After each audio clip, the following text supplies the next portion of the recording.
This is Aaron Hirsch with Triathlete.com. I'm here talking with Javier Gomez, defending ITU World Champion. Javier, the ITU WCS series just wrapped up for the year.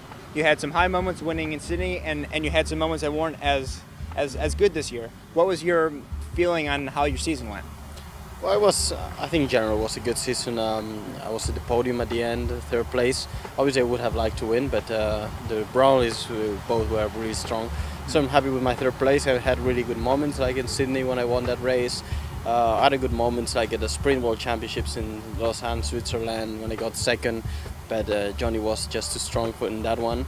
And yeah, another low moments. But in the end, I mean, everyone has problems. All the athletes, if you ask them, you know, sometimes get injured or get ill. So it's part of the game. And in the end, I'm pretty happy with the season. How has ITU racing changed since the Brownlee brothers came in? Well, they both are really talented, really strong, and I think the running leg is getting higher, faster and faster the whole time. And there are a bunch of guys able to run under 30 minutes off the bike, which is pretty fast. And yeah, and these two guys, the Brownies, are really brave when they race. They are always at the front.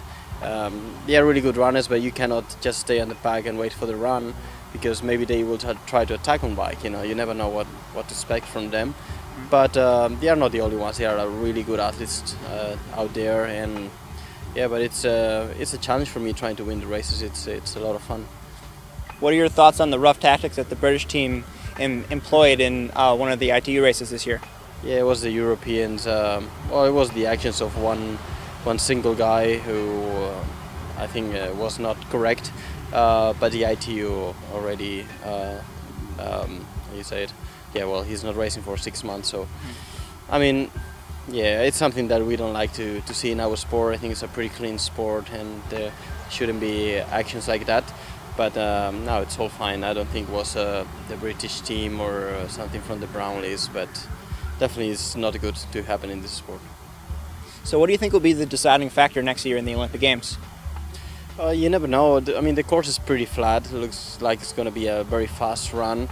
So I guess if you want to win, you're going to have to run really, really fast on that course. The weather conditions should be fine. I mean, London is never too warm in summer, but it could rain because the weather in England is a bit crazy sometimes.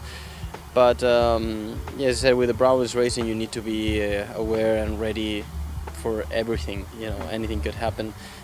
This year, Alistair broke away on the bike, and it looked like nothing would happen on that one. But yeah, the only secret is train hard to try to be fit for the day of the race, have a little bit of luck, and just give your best.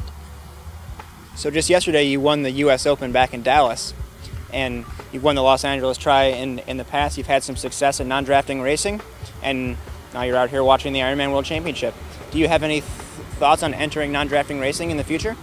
Well, non-drafting races are have a lot of fun racing them, you know. I'm used to the ITU, but at the end of the season I always like to do one or two of these ones.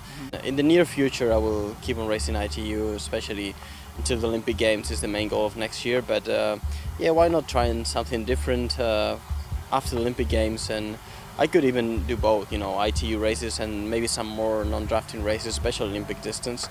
I think I could perform pretty well. You never know, you have to race the best ones and you will see. But yeah, it's something that motivates me, so maybe one day I will think about this kind of races, or even half Ironman, for example.